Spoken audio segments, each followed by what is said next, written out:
Quando a gente não vai fazer uma viga para apoiar Fala a pessoal, parede, tudo né? beleza? Hoje nós vamos estar conversando um pouquinho sobre descarregar paredes diretamente sobre laje pré-moldada. Quais os cuidados que eu tenho que ter e como que eu faço isso, né? Quais são as considerações. Então acompanha o vídeo aí comigo que nós vamos entender um pouco mais sobre isso.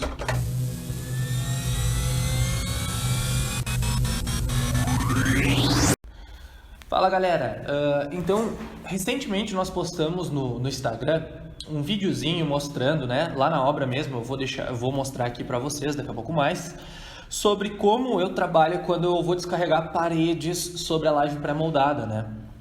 O que eu faço para fazer isso? Que muita gente acha que isso não é possível, que tem que fazer uma viga sempre embaixo de todas as paredes, né? Ou que só pode fazer em laje maciça, mas não é bem assim, né? Nós podemos sim descarregar paredes sobre laje pré-moldada e eu faço bastante isso, claro, tomando alguns cuidados especiais, né?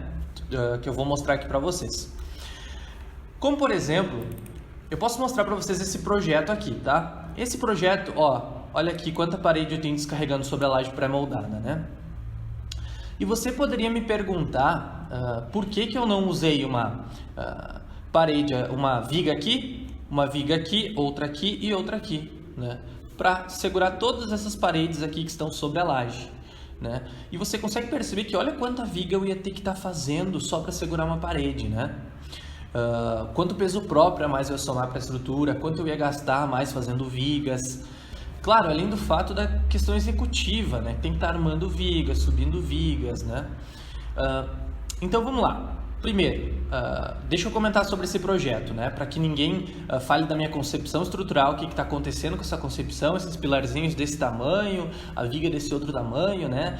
Então, gente, isso aqui é uma ampliação da estrutura, então eu tive que seguir com os pilares da forma que a gente tinha lá, adaptar a estrutura com a arquitetura, tá? Tivemos que fazer algum reforço estrutural, então por isso, então peço que vocês não deem muita bola para a concepção estrutural em si, né? Porque eu tive que adaptar o que eu tinha lá, e até por isso que nesse projeto eu não fiz tanta viga assim, tentei aliviar o máximo de peso próprio que eu poderia, tentar fazer a coisa de forma mais versátil possível, né? Bom, sobre questão de apoiar paredes diretamente sobre laje pré-moldada. Qual que é o problema de você fazer isso, né? O problema é que o modelo de laje pré-moldada, tanto que se você quiser calcular uma laje pré-moldada, é basicamente igual a calcular uma viga, tá? Qual que é o problema? Cada vigota é como se fosse uma viguinha ali atravessando, né? E daí, essas viguinhas, então, o problema de você fazer uma parede diretamente sobre a laje pré-moldada é que pode ocorrer dela descarregar sobre uma vigota só, tá? E daí sobrecarregar uma vigota que não foi dimensionada para aguentar isso. Aí tu poderia me dizer, bom, então o negócio é reforçar todas as vigotas, né? Reforçar ou dimensionar uma vigota mais robusta e tudo mais. Mas isso não funciona, tá? Porque pelo menos aqui na minha região, não adianta você fazer dimensionamento de laje pré-moldada, porque quem dimensiona a laje é quem está vendendo a laje. Muitos fabricantes aqui, eles até entregam a RT da laje, eles se responsabilizam pela laje, tá? E é muito perigoso você pedir para eles reforçar uma vigota para isso e tudo mais, isso não existe, tá? Eles já têm a receitazinha de bolo deles lá a 200 kg por metro quadrado, aí uma residência, tem que aguentar e fazem dessa forma, tá? E eu também tenho uma ideia sobre assim, ó, questão de por que eu não faço uma viga, respondendo a pergunta então, por que eu não faço uma viga aqui para segurar essa parede? Eu não faço uma viga para segurar a parede porque se eu fizesse uma viga aqui, ó, só para segurar a parede, eu ia gerar torção nos apoios, né? Daí tu poderia me dizer, não, então, mas daí tu rotula as duas pontas. Se eu rotular as duas pontas, eu vou ficar com, eu vou gerar só momento positivo aqui, né? Se eu rotular as duas pontas, então eu vou ficar só com momento positivo. E a gente sabe que quem gera a flecha é o momento positivo, né? Que gera a flecha. Então começa a dar flecha demasiada só nessa viga aqui. E além do fato de quando tu começa a fazer muita viga que apoia em viga, olha o que acontece. Você tem essa viga aqui por si só, ela vai dar uma flecha, né? Ela vai se deslocar. A outra está apoiando nela, então ela vai acompanhar essa flecha. Fora o que mais ela por si só vai descer, tá? Então gera uma espécie de flecha acumulada, né? Deslocamento acumulado. Claro que flecha dessa viga mesmo Então, para evitar esse tipo de coisa, eu prefiro não colocar. Eu tenho um pensamento, tá? Não é uma regra, que é o seguinte: quando uma viga não tiver função de travamento da estrutura ou função de dividir um pano de laje, diminuir um pano de laje, né? Que você pense muito bem antes de colocar essa viga. Pense se realmente precisa. Você não pode descarregar diretamente na laje, né? Ou seja, vigas que são exclusivamente só para segurar a parede. Será que não vale a pena fazer algum reforço na laje para isso, né? Quando acabo descarregando parede sobre laje pré-moldada, nós temos duas dicas aí. Uma é fazer uma viga chata, que é uma viga de pequena inércia, que você poderia dimensionar. Você faz uma viga na mesma espessura da laje, tá? Dimensiona ela normalmente no software ali, se você quiser, não tem problema nenhum. Particularmente eu não gosto muito, tá? Desse modelo aqui.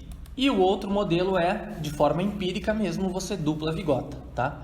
Se uma vigota segurava esse vão aqui assim, duas vigotas vão segurar a parede a mais, né? Você dá essa garantia aí para ele. Por quê, né? Assim como eu comentei antes, o fabricante, ele vai te mandar a vigotinha para vencer o vão lá, para vencer o vão de 4 metros. Ele vai te dar a vigota com a mesma quantidade de, se ela for protendida, com a mesma quantidade de fios de antes, com a mesma quantidade de aço, né? Se for uma comum. Então, para dar essa garantia, a gente mesmo dupla a vigota, tá? Então, o que eu acabo adotando mais é esse modelo aqui, tá? Se for uma parede mais grossa, poderia botar até 3 vigotas. Boa tarde, pessoal. A gente está aqui montando a laje pré-moldada em isopor e eu quero mostrar alguns detalhes para vocês. A gente está aqui na obra agora, olha só.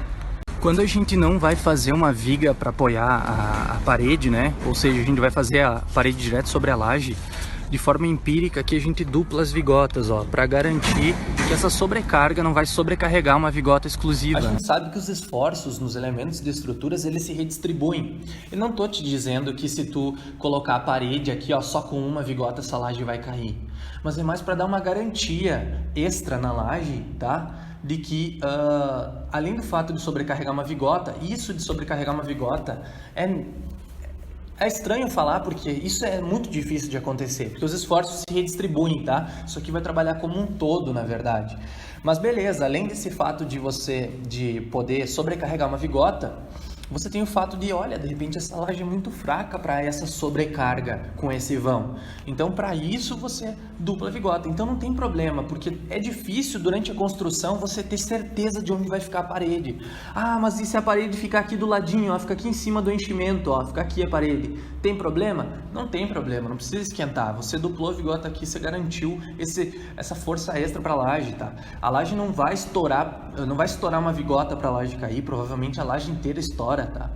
Entendido o porquê que eu prefiro fazer as duas vigotas, né? Para não gerar torção nos apoios, peso próprio elevado, gasto de concreto a mais que não precisa só para segurar uma parede, né? Flecha acumulada. Então eu prefiro evitar, eu adoto essa vigota aqui.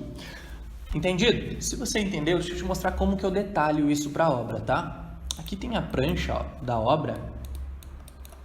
E eu detalho da seguinte maneira: eu escrevo parede sobre laje pré-moldada. Eu deixo coloridinho assim mesmo, ó, deixo em vermelho para chamar atenção.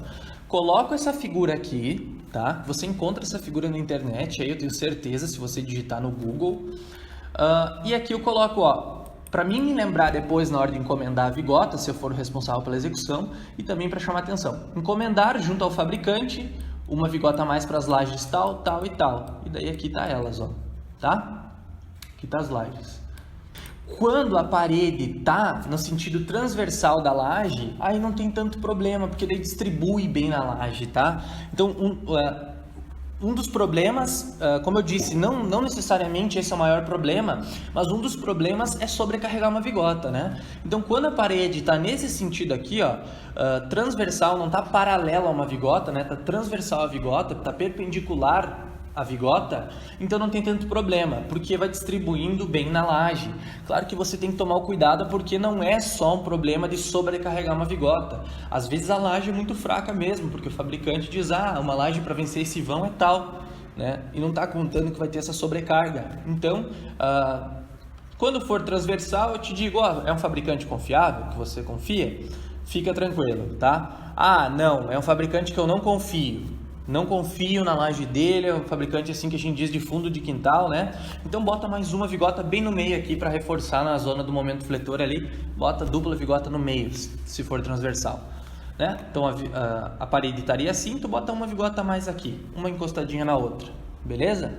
Mas se não, bem tranquilo, eu não me esquento muito a cabeça, nós temos excelentes fabricantes aqui na região, eu não esquento muito a cabeça quando é transversal a vigota, né? Quando for paralela a vigota, a parede for descarregar paralela a vigota, aí sim eu duplo a vigota, tá? Conforme eu disse no esquema aí.